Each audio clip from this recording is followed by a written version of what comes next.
Meu nome é Gilberto. O que vou contar aconteceu em 2019.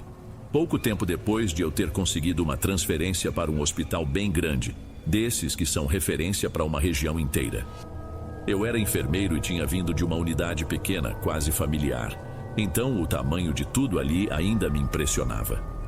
Eram corredores que pareciam não ter fim.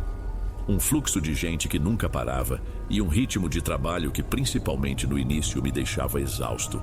Eu pegava o plantão da noite das 7 da noite às 7 da manhã. É um turno pesado, mas tem uma coisa que pouca gente de fora entende.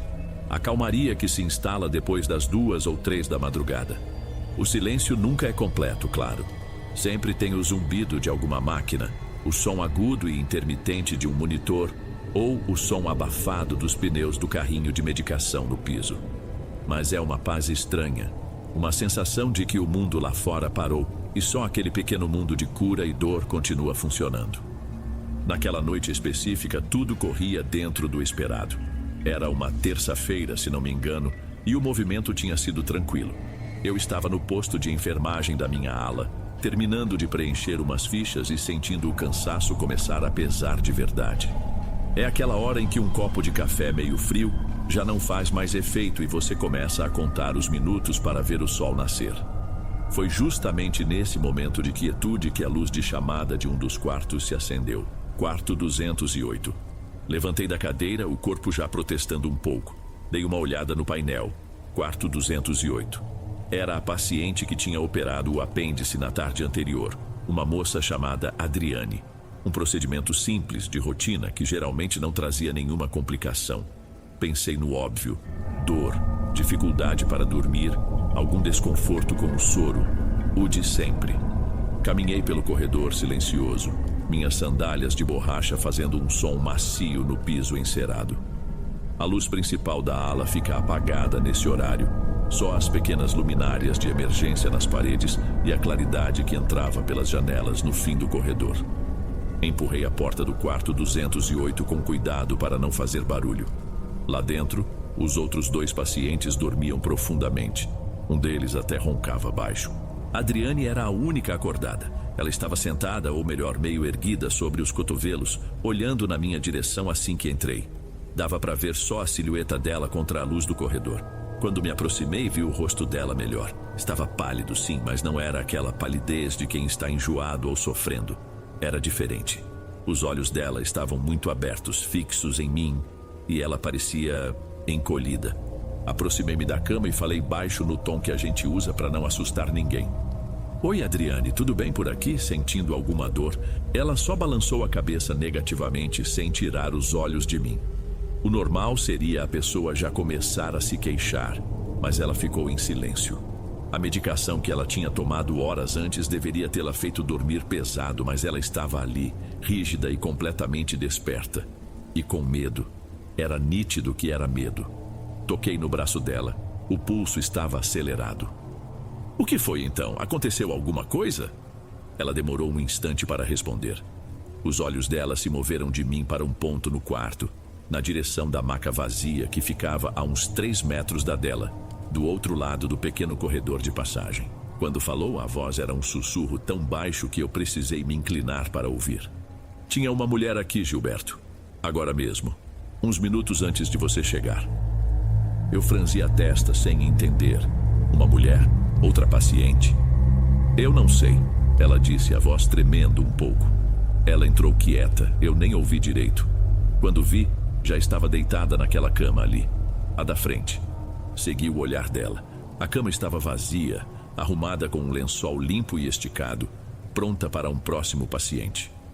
Eu achei que fosse alguém que errou o quarto ou que estava meio perdida. Pensei em não falar nada para não ser chata, sabe? Mas ela ficou me olhando. A voz dela falhou por um segundo. Como ela era, Adriane? Era uma senhora, bem magra, com um cabelo comprido, todo grisalho, meio ralo caindo pelo rosto. Ela se deitou de lado, virada para cá, e ficou só me encarando. Não piscava, só olhava. Eu fiquei tão sem graça que dei um boa noite bem baixinho, mas ela não respondeu. Ela respirou fundo como se tomasse coragem para continuar. Foi aí que ela se sentou na cama. O jeito que ela se moveu foi esquisito, duro, sabe? como uma boneca velha que se mexe em partes. Ela ficou sentada com os pés balançando sem tocar o chão, ainda olhando para mim. E o rosto dela, ela fez uma expressão estranha, como se estivesse se divertindo com o meu susto.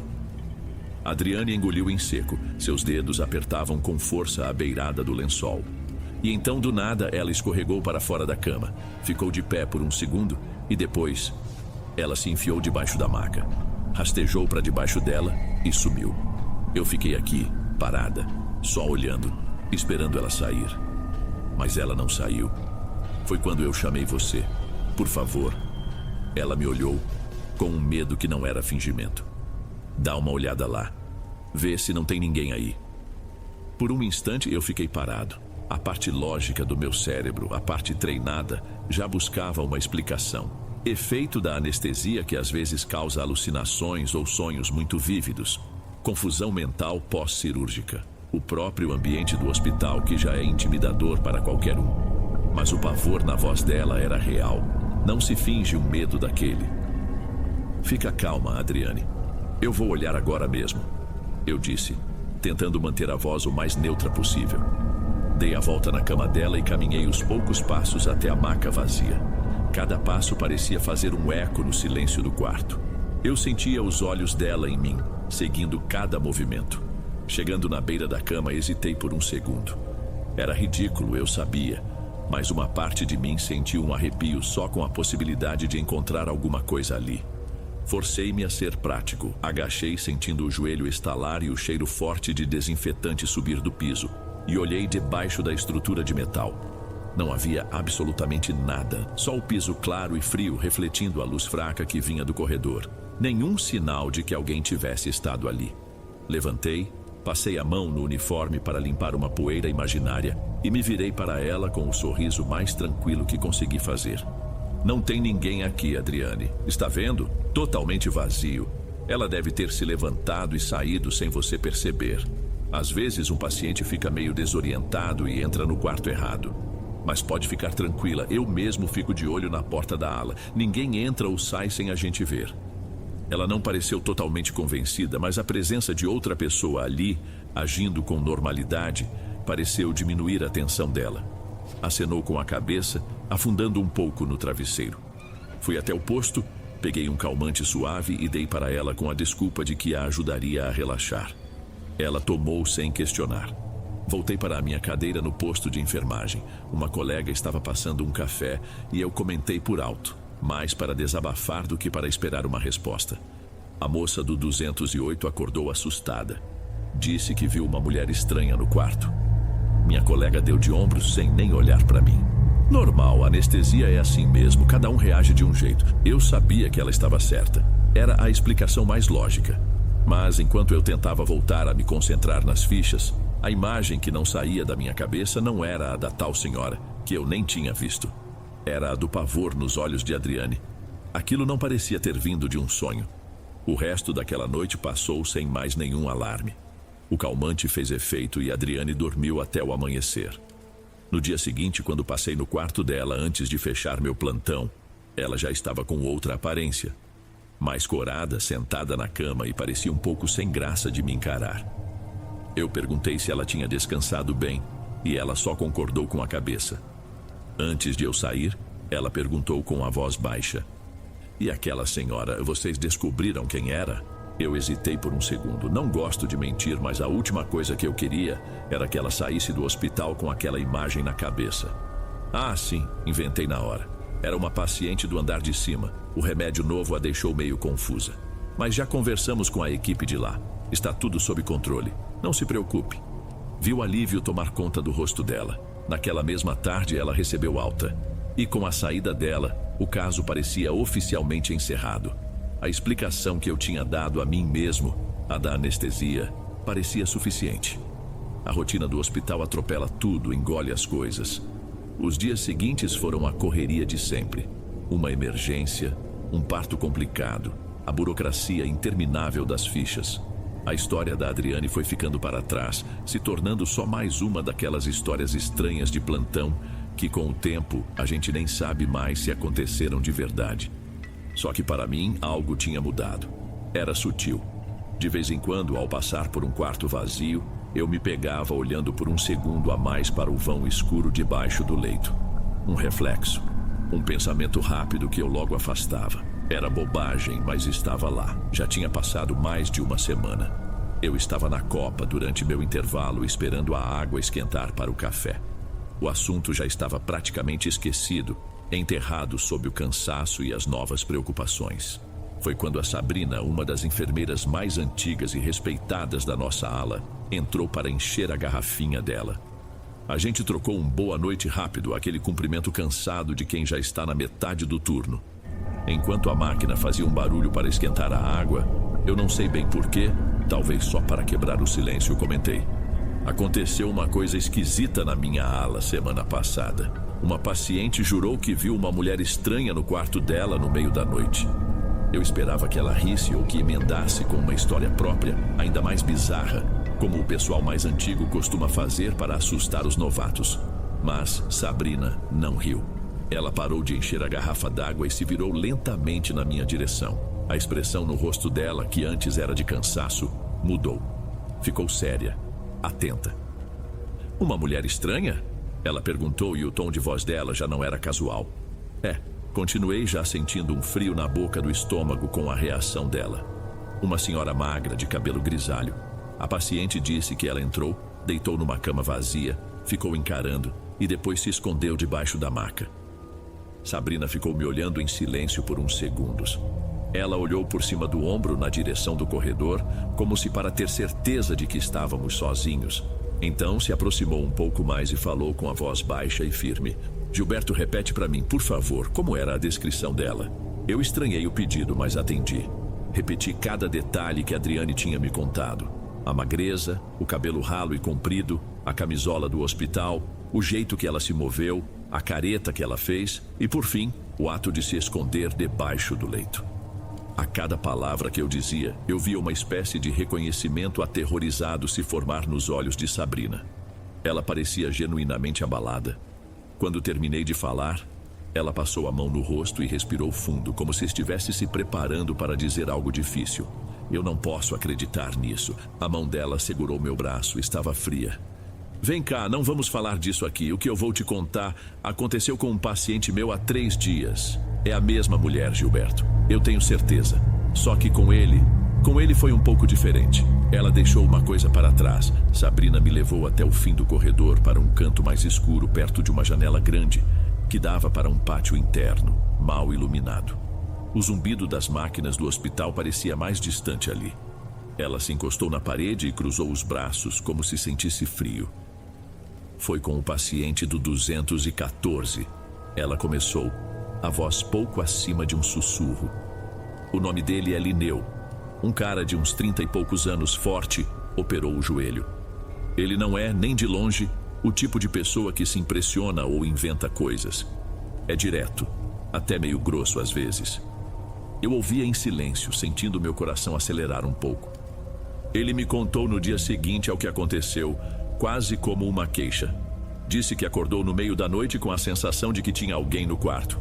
Quando abriu os olhos, a mulher estava lá, sentada na cadeira ao lado da cama dele. A descrição que Sabrina deu, vinda da boca do tal Linneu, era um espelho exato da que eu tinha ouvido de Adriane. Uma senhora muito magra, com uma camisola do hospital, os cabelos longos e grisalhos caindo sobre o rosto. Ela não dizia nada, apenas o observava com uma intensidade que ele descreveu como doentia. Ele ficou com raiva, não com medo. Sabrina continuou. Achou que era alguma paciente com problemas psiquiátricos que tinha invadido o quarto dele. Ele me disse que teve vontade de gritar para chamarem a segurança, mas por algum motivo não conseguiu.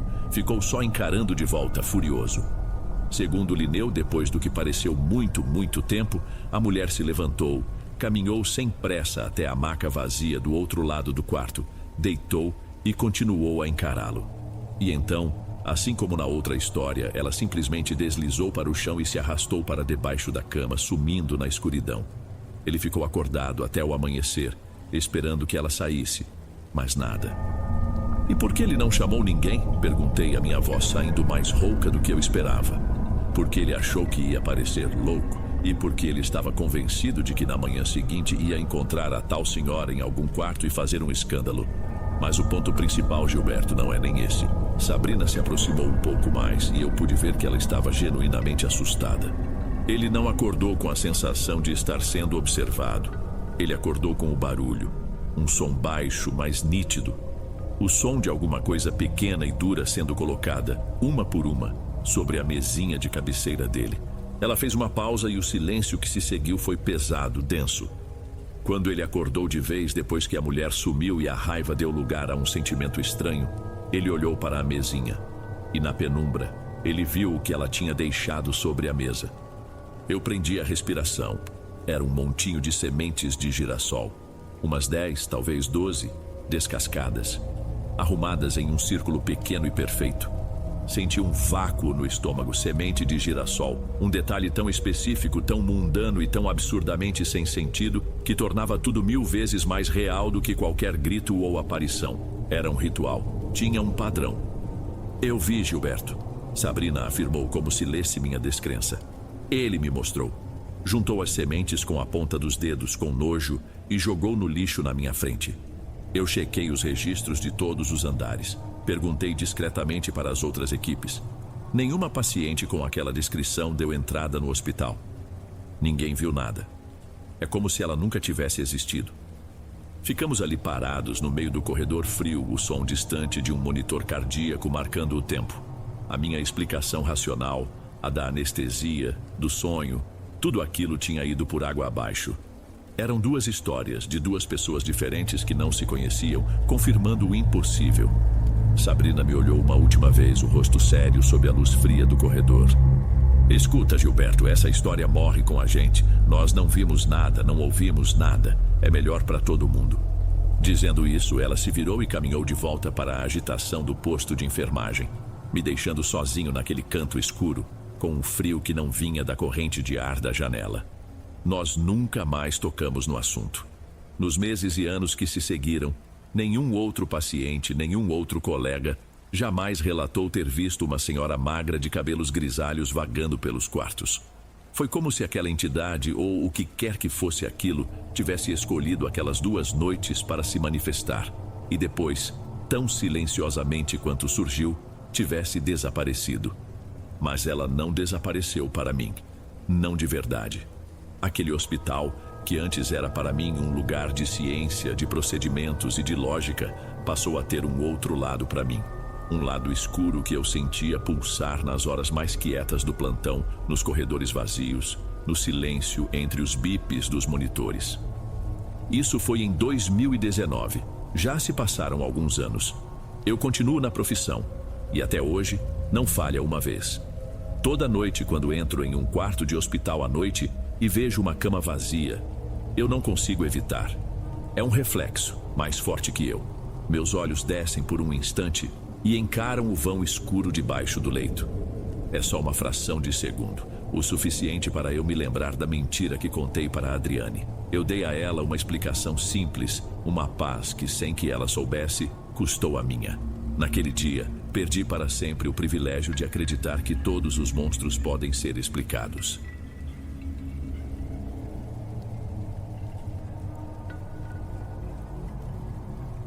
Antes de irmos para o último relato, se ainda estiver por aqui, comente o horário que está assistindo. Gosto de saber quem assiste os relatos até o final. Bem, vamos continuar.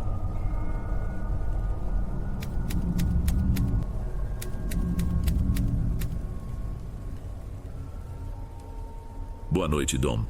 Gostaria de contar uma história que aconteceu na rua onde cresci. Não é um relato sobre algo que aconteceu só comigo, mas eu estava lá. Eu vi tudo acontecer. De certa forma, eu sinto que fiz parte, mesmo que só pelo silêncio.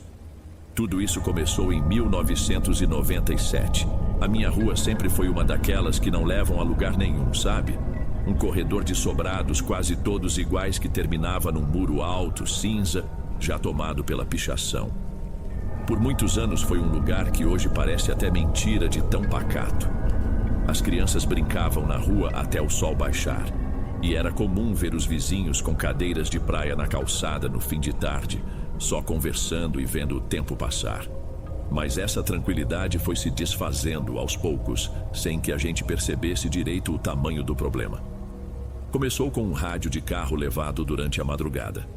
Depois, a casa de uma família que viajou no feriado foi invadida.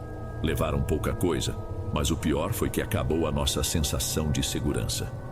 Coisas assim que vão somando. O portão de casa, que antes só era fechado na hora de dormir, passou a viver com o cadeado pesado no lugar. A gente foi se acostumando com um tipo de medo que não grita, um medo que vira rotina. O que realmente tirava a paz de todo mundo, no entanto, eram as motos. Não eram entregadores ou gente do bairro. Eram sempre duplas, sem placa, sem luz, o carona com o rosto escondido na gola da blusa. Eles usavam a nossa rua como atalho ou rota de fuga, não sei dizer. Passavam fazendo um zunido agudo e rápido, a qualquer hora, muitas vezes na contramão. O som daquele motor de 2 tempos se aproximando já era o sinal para recolher as crianças e trancar tudo. Não era paranoia, era só prudência. A gente sentia, no fundo, que era uma questão de tempo até algo muito pior acontecer ali. E como sempre acontece, estávamos certos. A gota d'água veio numa tarde de sábado em pleno janeiro. Estava um dia quente, abafado. Lembro que eu estava na sala com a janela aberta tentando ler um gibi qualquer. A rua seguia naquele ritmo lento de fim de semana com a Tatiane, uma menina que morava umas 4 casas para frente da minha, brincando na calçada com o cachorrinho dela, um vira-lata pequeno e barulhento chamado Elvis. De repente o som, aquele motor rasgando o ar mais perto e mais rápido que o normal. Nem deu tempo de olhar direito. Foi um vulto, o barulho agudo do pneu derrapando por 1 segundo e um ganido curto que foi cortado no meio. Silêncio. A moto nem sequer diminuiu a velocidade, só sumiu no fim da rua. A Tatiane começou a gritar, um grito fino que rasgou a tarde. Os vizinhos foram saindo de casa, um por um. Meu pai foi um dos primeiros a chegar perto. Eu fui atrás, meio que por instinto, e parei a uma distância segura. O Elvis estava caído perto do meio-fio, imóvel. Não preciso descrever a cena, mas foi feio. O choro da menina e aquela imagem. Aquilo quebrou alguma coisa em todo mundo ali. A paciência, acho. Naquela mesma noite, a rua se reuniu. Não foi combinado. As pessoas simplesmente foram saindo de suas casas, se juntando em frente à garagem do seu Jerônimo, que era o morador mais antigo. Meu pai, Hélio, estava lá no meio, com o rosto fechado, os braços cruzados. Eu fiquei na nossa varanda só ouvindo. Não dá mais para esperar a prefeitura, não dá para esperar a polícia, disse um vizinho com a voz cheia de raiva. Eles não vão fazer nada. A gente tem que dar um jeito, por nós mesmos, meu pai completou, e a voz dele tinha um tom sério que eu poucas vezes tinha ouvido. Foi ali que a ideia nasceu. Alguém sugeriu colocar uns tonéis cheios de cimento, outro falou em fazer um quebra-molas gigante, mas foi o meu pai quem deu a proposta final. Ele olhou para o grupo e falou baixo, mas firme. Vamos fechar a rua com poste de eucalipto e corrente grossa, um em cada ponta. Quem é morador tem a chave. Quem não é, que aprenda a dar a volta. Fez-se um silêncio pesado. Acho que todo mundo estava pensando a mesma coisa, que aquilo era drástico, talvez até ilegal. Mas depois de ver o que tinha acontecido horas antes, ninguém teve força para discordar. A decisão estava tomada. A vaquinha para comprar o material começaria no dia seguinte. Passaram-se 2 semanas até juntarem o dinheiro e comprarem tudo. Os 2 postes de eucalipto grossos e escuros de piche chegaram num caminhão e foram deixados na calçada. A corrente pesada veio enrolada. O dia do mutirão foi um domingo, logo cedo. O céu estava nublado, com cara de que ia chover mais tarde. Meu pai me acordou antes das 8 da manhã. Anda, Guilherme, vem ajudar a gente. Minha ajuda, na verdade, era levar garrafas de água para os homens que iam cavar. Eram uns 10, incluindo meu pai e o seu Jerônimo.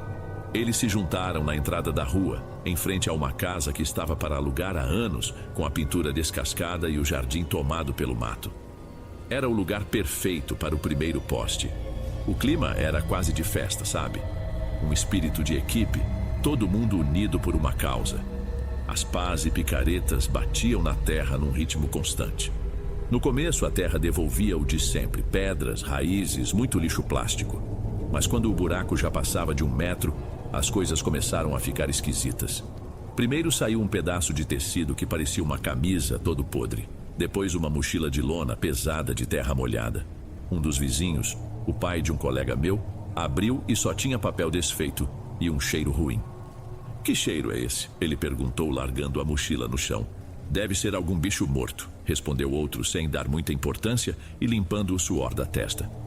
Mas o cheiro não ia embora. Era uma coisa adocicada, enjoativa, que piorava a cada pá de terra que eles tiravam. Meu pai mandou que eu me afastasse um pouco.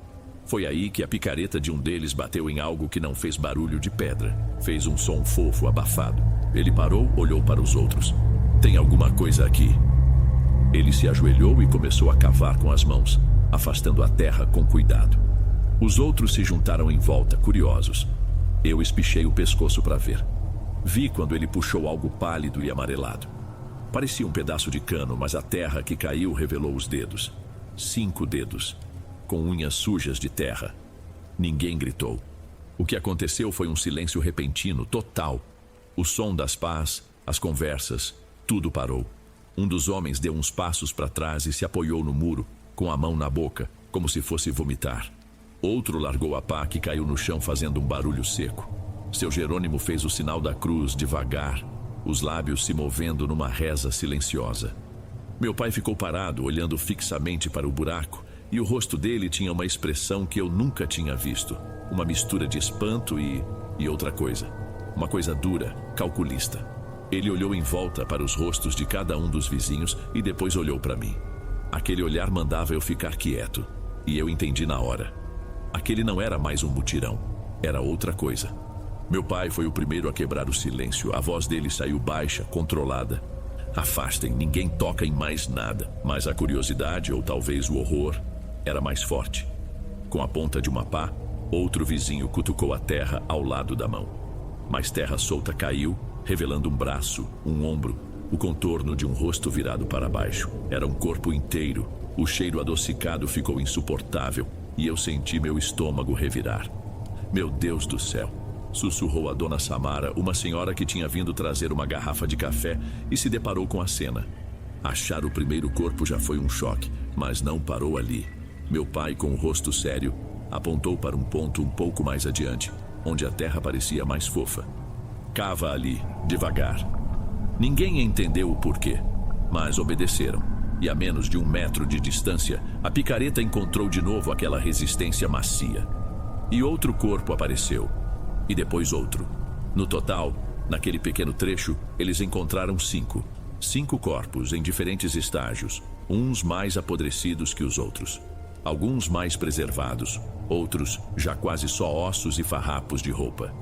Era uma cova coletiva no meio da nossa rua. Ali, parados em volta daquela cena, os homens formaram um círculo. Ninguém olhava para o vizinho. Os olhos ou estavam no chão ou fixos nos corpos. Foi quando o seu Jerônimo, que todo mundo sabia que tinha trabalhado num cemitério na juventude, se agachou.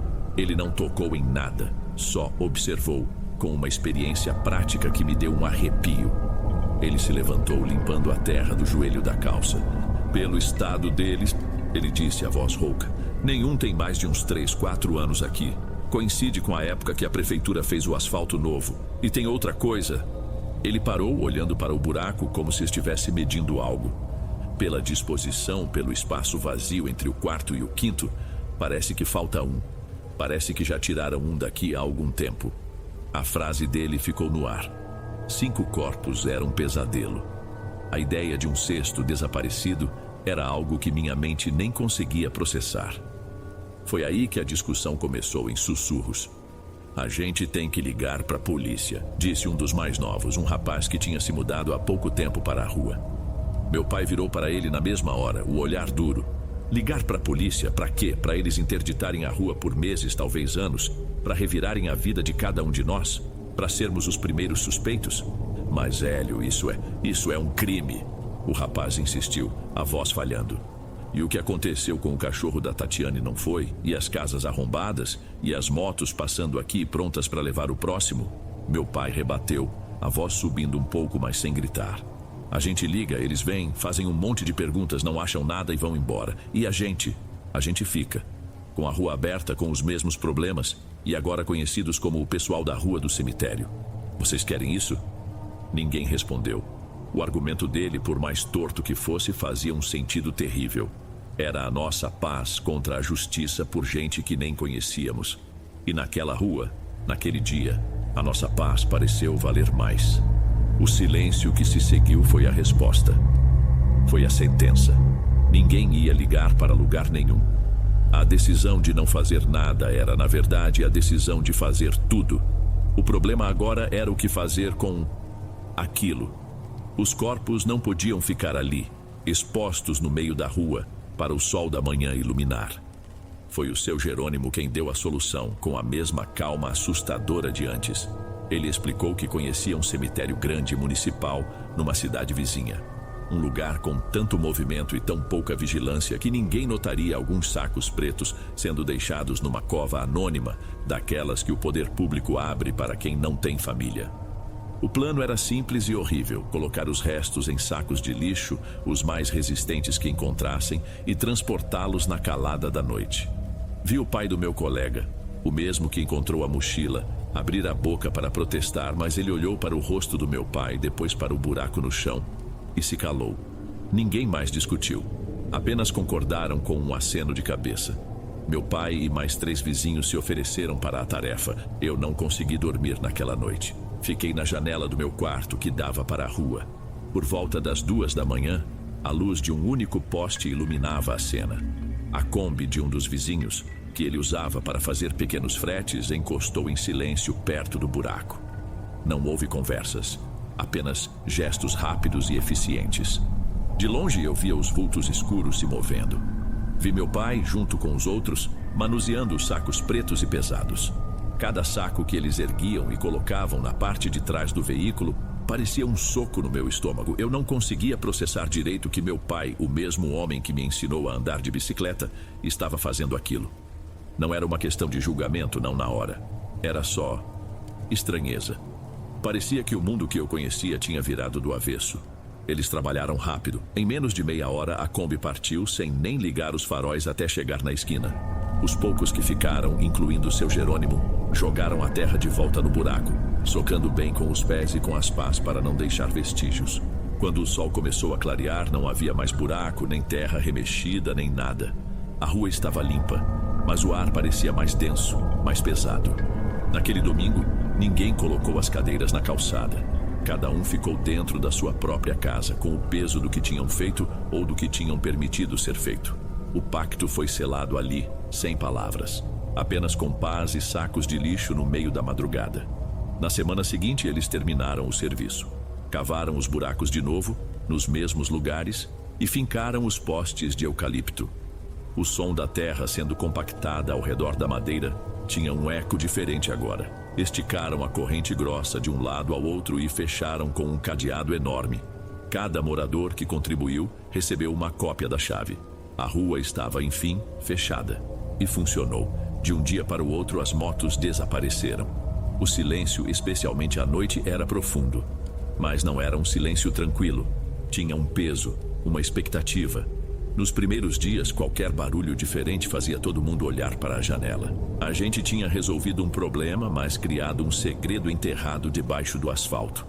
A primeira vez que ouvi falar dele foi umas 3 semanas depois. A dona Samara, a mesma que tinha levado o café no dia da escavação, comentou com a minha mãe no portão. Ela disse que o marido dela, que trabalhava à noite, chegou de madrugada e viu um homem parado perto do poste novo. Um homem alto, magro, ficou parado lá na sombra. O Roberto até deu boa noite, mas ele não respondeu. Ficou lá, parado, sem se mexer. Ela contou com a voz baixa. Na hora, ninguém deu muita bola. Podia ser qualquer um bêbado voltando para casa, alguém esperando uma carona. Mais uma semana depois, o rapaz que tinha discutido com o meu pai também viu. Ele chegava tarde da faculdade e disse a mesma coisa. Tinha um homem parado, imóvel, no mesmo lugar. Ele disse que sentiu uma coisa esquisita e apertou o passo. Aos poucos, os relatos foram se somando. Um taxista que veio deixar um vizinho se recusou a entrar na rua. Disse que tinha gente esquisita ali na entrada. Quem saía para levar o lixo na lixeira comunitária, que ficava perto da corrente, voltava para casa com o rosto pálido. A descrição era sempre a mesma. Um vulto alto, magro, que ficava na escuridão projetada pelo poste, e nunca se movia. Ele não ameaçava, não falava, não fazia nada, só estava lá. A história que se conta é que um dos vizinhos, um cara mais velho e meio valente, um dia resolveu tirar a história a limpo. Voltou tarde do trabalho, viu a figura lá e, em vez de desviar, foi na direção dela. Ele perguntou em voz alta: "E aí, amigo, perdeu alguma coisa por aqui?" A figura não se mexeu. O vizinho, sem obter resposta, acabou desistindo e foi para casa xingando baixo. Mas ele contou depois para o meu pai que, quando já estava abrindo o portão de casa, ouviu um sussurro vindo do fim da rua, uma voz que parecia o próprio vento passando pelos fios. A voz dizia clara e lenta: "Tá faltando alguém." Aquela frase se espalhou rápido pela rua. O medo deixou de ser vago e ganhou um nome, uma voz, uma pergunta. Ninguém mais teve coragem de falar com o vigia da corrente. O mais estranho não foi o medo que se instalou, mas como ele se transformou. A rua inteira passou a evitar a entrada depois que o sol se punha. As pessoas davam a volta com o carro, entravam pelo outro lado, onde não havia poste nem vigia. Mas o crime de fato acabou. Não apenas as motos, mas tudo. Nenhum portão foi forçado, nenhum vidro de carro quebrado. A paz era total e sinistra. O ponto de virada aconteceu uns 2 meses depois. O vizinho que morava na casa da esquina, a primeira depois da corrente, contou que acordou de madrugada com um barulho no quintal. Ele foi até a janela e viu 2 rapazes tentando pular o muro dele. Ele ficou sem reação, não sabia se gritava, se ligava para alguém. Mas, segundo ele, os rapazes pararam de repente. Olharam fixamente na direção do poste na entrada da rua. O vizinho não conseguia ver o que eles viam de seu ângulo, mas viu os 2 se entreolhando apavorados e saindo correndo sem olhar para trás. Quando essa história se espalhou, a percepção começou a mudar. Lentamente, uma ideia absurda foi se formando na mente coletiva da rua. Aquele vigia não estava ali para nos assombrar. Ele estava nos protegendo. A lembrança do que o seu Jerônimo disse: "Parece que falta um." E o sussurro que ouviram: "Tá faltando alguém." Ganharam um novo sentido. Era ele, o 6º corpo. O que ficou para trás para garantir que o trabalho fosse terminado. Ninguém nunca falou isso em voz alta, claro, era um entendimento mútuo. E foi a partir daí que as oferendas começaram. A primeira foi a dona Samara. Uma manhã tinha uma única flor branca, um copo de leite, amarrada com uma fitinha no poste onde ele costumava ficar. No dia seguinte, alguém deixou um copo americano com água ao lado da flor. Depois, uma pequena cruz de madeira apareceu encostada na base do poste. Eram gestos anônimos, silenciosos. Um acordo de boa vizinhança com o nosso guardião particular. A gente se acostumou. Virou parte da rotina. Chegar tarde em casa, ver a silhueta escura no canto do olho e apenas abaixar a cabeça como um sinal de respeito antes de abrir o portão. As crianças eram instruídas a nunca, jamais brincar perto da corrente. Não por medo de que ele fizesse algo, mas por uma espécie de reverência. Não se incomoda quem está trabalhando. A nossa rua se tornou a mais segura da região, mas era uma segurança com um preço. A gente dormia com as portas destrancadas, mas com a alma trancada por um segredo. A gente conseguiu a nossa paz, mas era uma paz podre, comprada com 5 corpos e mantida por um 6º. Os anos passaram, já faz mais de 25 anos que tudo isso aconteceu. Eu me mudei daquela rua, casei, tive filhos. Meus pais moraram lá até o fim da vida. Eu ia visitá-los e tudo continuava exatamente igual. A corrente toda enferrujada, amarrada com arame em alguns pontos, mas firme. As oferendas discretas que mudavam com o tempo. Às vezes uma vela, às vezes uma fruta. Muitos dos vizinhos daquela época já se foram ou se mudaram. Meu pai faleceu há 5 anos. Nunca em todo esse tempo nós 2 tocamos no assunto. Mas às vezes, quando eu o via olhando para a entrada da rua com o olhar perdido, eu sabia no que ele estava pensando. Era um fardo que ele carregou em silêncio até o fim. E que eu, de certa forma, herdei. É um peso que me ensinou a desconfiar de qualquer paz que pareça fácil demais. Uma sombra que se estende até hoje sobre a minha forma de ver o mundo e as pessoas. Há pouco tempo precisei voltar lá para resolver umas coisas do inventário da casa. Enquanto eu estava na calçada, um morador novo, um rapaz que devia ter a minha idade de hoje, parou do meu lado. Ele apontou com o queixo para o poste. Sabe me dizer por que nunca tiram essa tranqueira daí? Só atrapalha a passagem. Eu olhei para a corrente, para o poste manchado de cera e umidade. Olhei para a sombra que se formava na base dele, mesmo durante o dia. Senti um arrepio que não tinha a ver com a temperatura. Virei para o rapaz e respondi com a voz mais calma que eu consegui encontrar. É por segurança, deixa assim, tem gente que trabalha melhor no silêncio. É melhor não atrapalhar. Ele me olhou sem entender, deu de ombros e foi embora. E eu fiquei ali, parado, entendendo que o silêncio do meu pai agora era o meu. Eu sou um dos últimos que ainda guardam essa história. Até hoje a corrente continua lá, e quem tem a coragem de passar ali bem de madrugada, na hora mais quieta da noite, diz que ainda pode ouvir. Um sussurro que não é do vento, uma pergunta que nunca espera resposta, vindo daquela escuridão fixa debaixo do poste. Tá faltando alguém?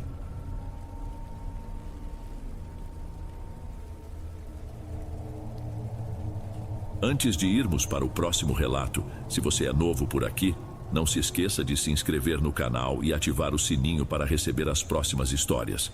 Sua presença é importante e seu apoio é essencial. Bem, vamos continuar.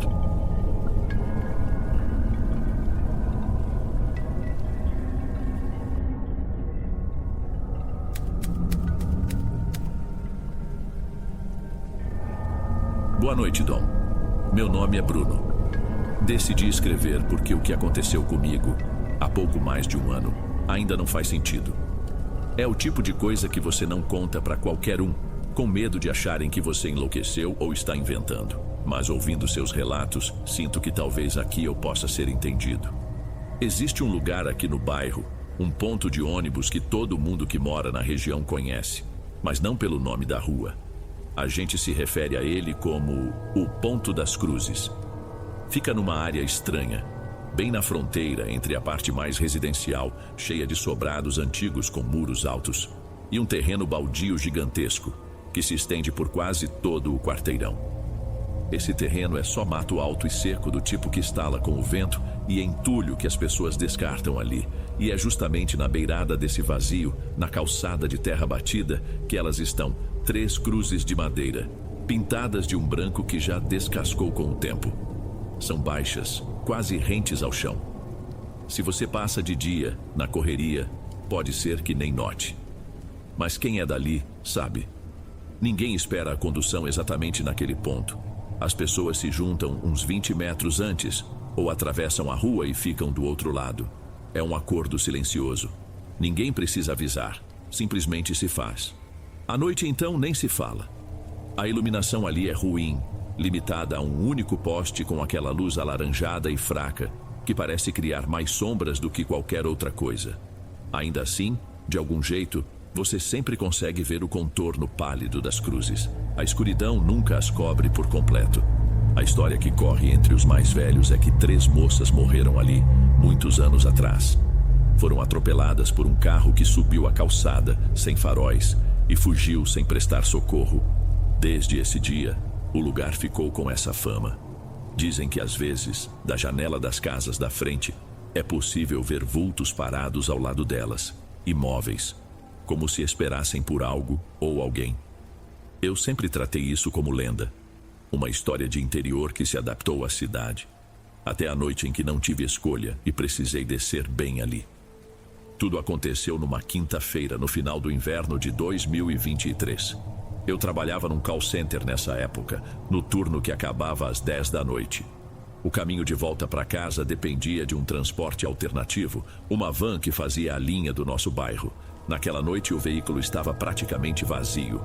Só eu, uma moça que eu nunca tinha visto sentada mais ao fundo, e o motorista com a esposa dele no banco da frente. Eu estava no automático do cansaço, sabe? Com o crachá da empresa guardado dentro da jaqueta e os fones de ouvido no volume máximo, só para ter um pouco de paz depois de horas falando ao telefone.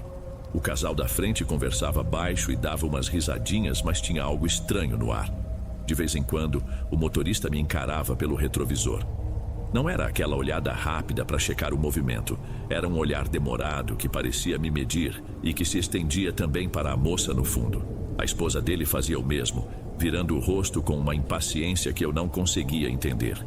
Não demorei a sacar o motivo. Conforme a van entrou na parte mais escura da avenida, a que levava ao Ponto das Cruzes, a velocidade diminuiu. Eu já estava até me ajeitando no banco, pronto para pedir que ele parasse no meu ponto de costume, uns 200 metros depois, que era bem iluminado. Foi quando o motorista falou com a voz alta para cobrir o som do motor velho, sem nem se virar direito. Vou parar por aqui hoje, pessoal, ponto final. Eu arranquei os fones. A moça, que mais tarde eu soube se chamar Carolina, se inclinou para a frente.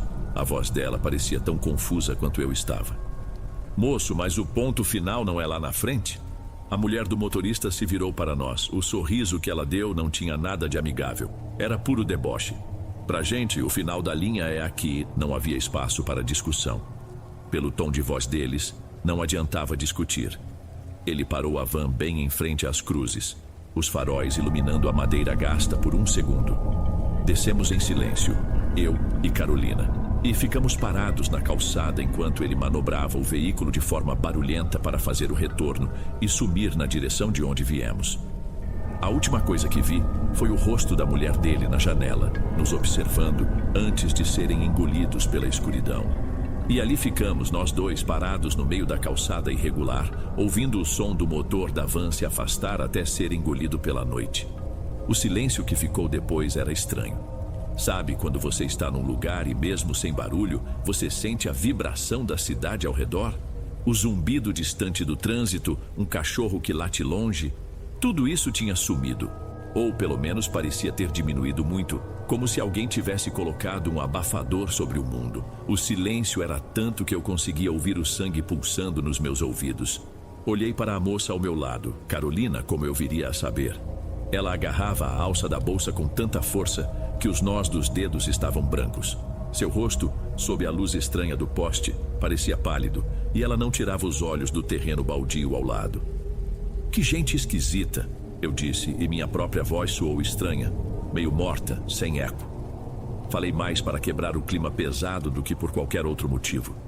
Ela nem se virou para mim, apenas concordou com um movimento de cabeça, o olhar fixo na escuridão do matagal. A gente não devia ficar aqui parado, ela murmurou, a voz tão baixa que quase não deu para ouvir por causa do vento frio que começou a soprar. Ela estava certa. Cada segundo que passávamos ali, a sensação de vulnerabilidade aumentava. E tinha outra coisa, a impressão nítida de estar sendo observado. Não era algo que vinha das casas do outro lado da rua. Elas estavam todas escuras, silenciosas. A pressão vinha do terreno, daquela massa de escuridão e mato seco. Eu não via absolutamente nada se mover, mas era como se eu simplesmente soubesse que havia olhos em nós. Tentei pensar de forma lógica, puxei o celular do bolso, quase sem bateria. Chamar um carro por aplicativo estava fora de questão. O único plano era sair dali o mais rápido possível. Vamos atravessar, eu disse, tentando fazer minha voz parecer mais firme do que eu me sentia. A outra calçada é mais segura. A gente anda por lá. A rua estava completamente deserta.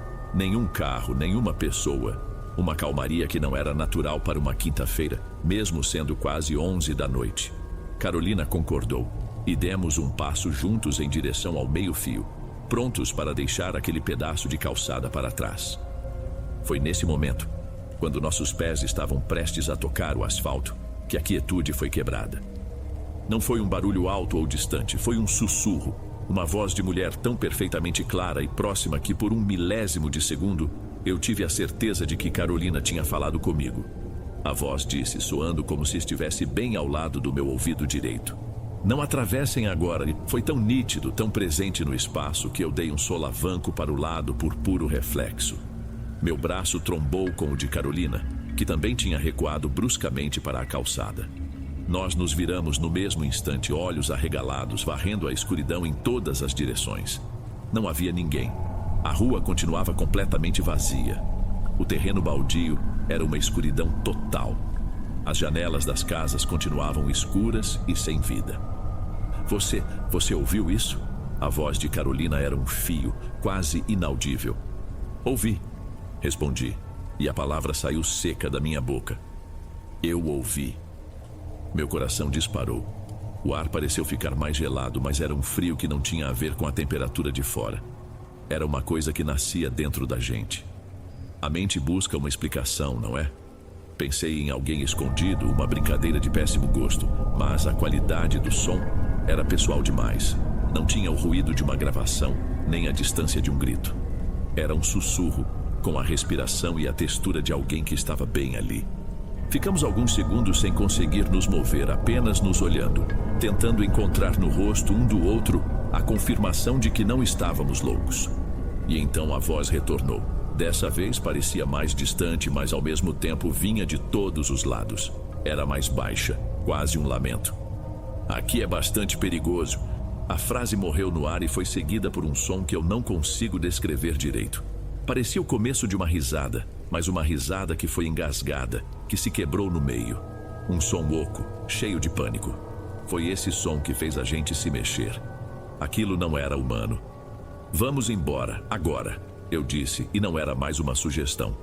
Sem pensar duas vezes, ignorando o aviso ou seja lá o que fosse aquilo, nós descemos da calçada e corremos para o asfalto. Foi nesse exato momento que o mundo ao nosso redor começou a se desfazer. O primeiro passo que demos no asfalto foi normal. O segundo, não. A sensação imediata foi como se a gravidade tivesse sido multiplicada por 10. Meus pés, que antes corriam, agora se afundavam no chão a cada movimento, como se o asfalto tivesse se transformado numa lama invisível e densa. Era preciso uma força absurda para levantar o joelho, para dar o passo seguinte. Junto com isso, o ar mudou. Ficou pesado, com uma textura quase oleosa. Respirar virou um trabalho manual e consciente. O ar entrava nos pulmões arranhando, trazendo um cheiro esquisito que eu nunca vou esquecer. Cheirava a metal e a poeira molhada, como quando a primeira chuva de verão atinge o asfalto quente. Era um cheiro elétrico, sufocante. Olhei para o lado, para Carolina. O pânico no rosto dela era um espelho do meu. Ela também se movia com aquela lentidão agonizante, os braços se agitando devagar, como se estivesse presa em gelatina. Vi a boca dela se abrir, abrindo a boca num grito silencioso, mas nenhum som chegou até mim. Ou, se chegou, foi engolido pela nova acústica do nosso mundo. Todos os sons familiares da noite tinham sido substituídos por um zumbido grave e constante. Uma vibração baixa que parecia vir de dentro da minha cabeça. Minha própria respiração ofegante soava distante, como se pertencesse a outra pessoa. O cenário ao redor começou a se distorcer.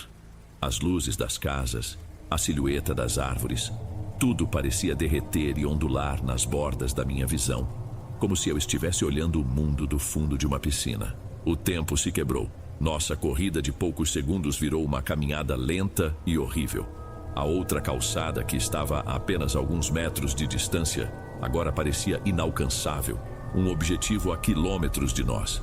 Cada passo era um esforço absurdo. Era exatamente como naqueles pesadelos em que você tenta correr de uma ameaça, mas seu corpo pesa 1 tonelada. A diferença é que eu estava desesperadamente acordado. Uma parte da minha mente gritava para eu lutar, para forçar meus músculos, mas eles não obedeciam direito. Outra parte, exausta, parecia estar se desligando, se entregando àquela pressão que nos esmagava. E havia uma força nos puxando. Não era uma mão ou uma corda, era uma atração sutil, mas persistente. Uma força que nos puxava para trás, em direção ao terreno baldio, como se a escuridão ali tivesse sua própria gravidade e estivesse tentando nos sugar para dentro dela.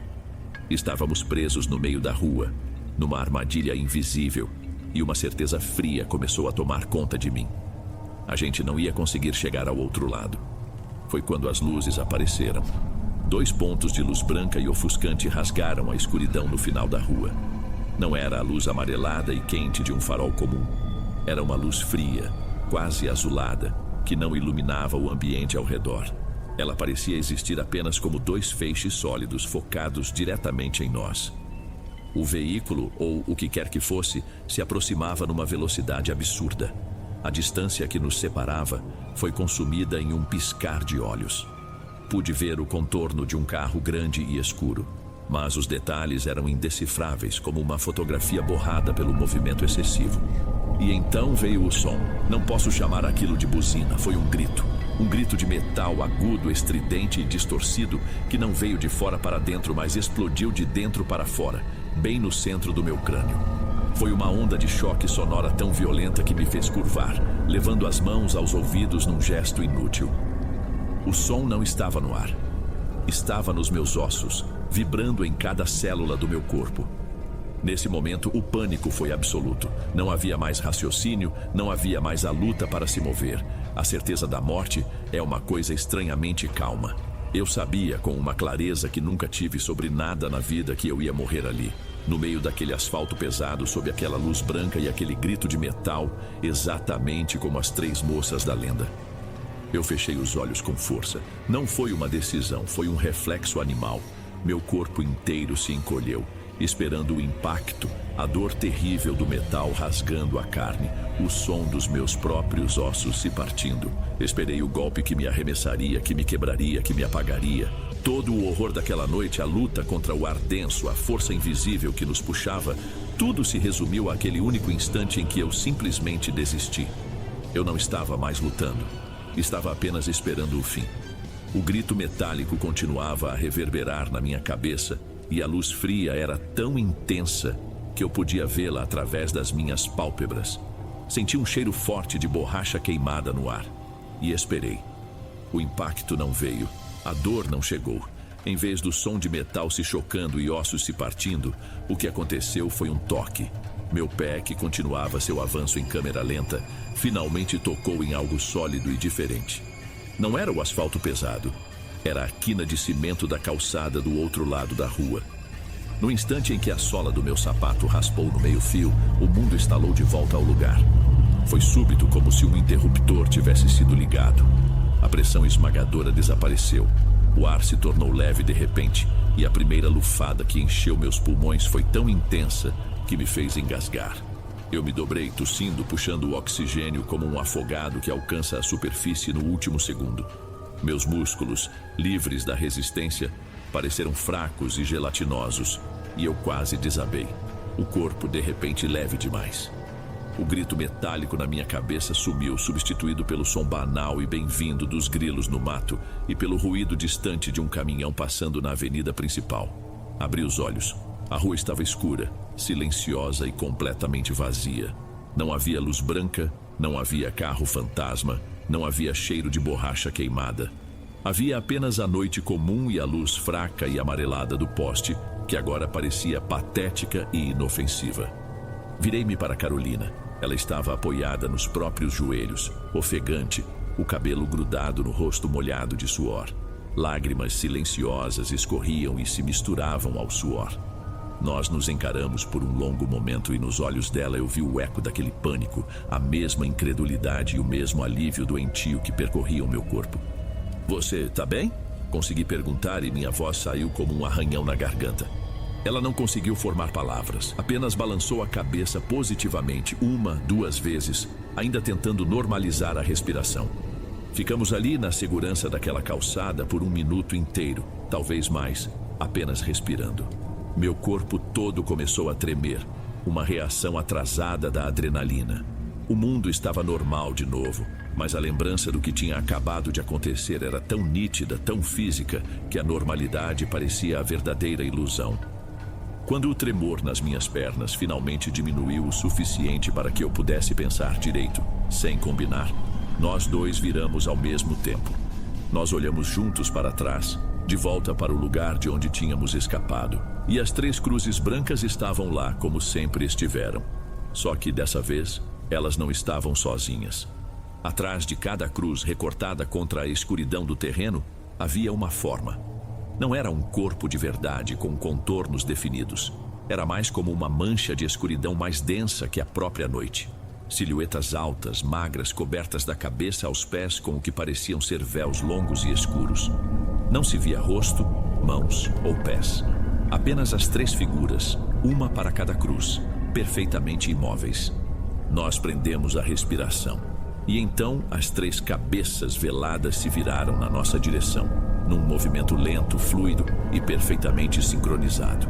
Não foi um gesto súbito, foi deliberado, quase gracioso. Elas nos viram, elas sabiam que estávamos ali e, pior, sabiam que nós as estávamos vendo. Naquele instante, uma compreensão terrível me atingiu. A gente não tinha sido salvo, a gente tinha sido usado. Fomos a plateia de uma reprise macabra, forçados a sentir cada segundo do horror que elas viveram. A voz não era um aviso, era um convite para o show. Não trocamos mais nenhuma palavra depois disso. Nem um tchau, nem um "você vai ficar bem?". Não havia o que dizer. Carolina simplesmente se virou e começou a andar, quase correndo numa direção. Eu fiz o mesmo na direção oposta. Olhar para trás de novo era impensável. Eu só queria a luz da minha casa, a segurança da minha porta trancada. O resto do caminho foi um tormento. Cada sombra de árvore parecia uma figura parada. Cada farol de carro que surgia ao longe me causava um sobressalto. Cheguei em casa, girei a chave na fechadura 2 vezes e fiquei encostado na porta por um tempo que não sei medir, só tentando assimilar que o perigo imediato havia passado. Mas ele não passou de verdade. Como eu disse, isso aconteceu há mais de 1 ano. E até hoje, tem noites em que o silêncio do meu quarto fica pesado demais. Do nada, o ar parece engrossar, e eu sinto aquela dificuldade para puxar o ar.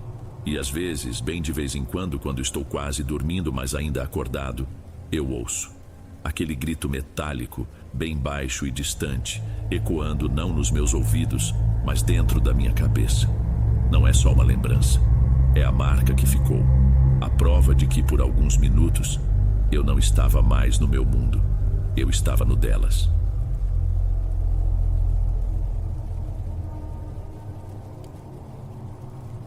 Ei pessoal, obrigado por ouvirem. Clique no sininho de notificações para ser alertado de todas as futuras narrações. Lanço vídeos novos todos os dias por aqui. Espero te ver nos próximos. Agora na tela vou deixar outros 2 bons vídeos que sei que irão gostar. Te vejo por lá.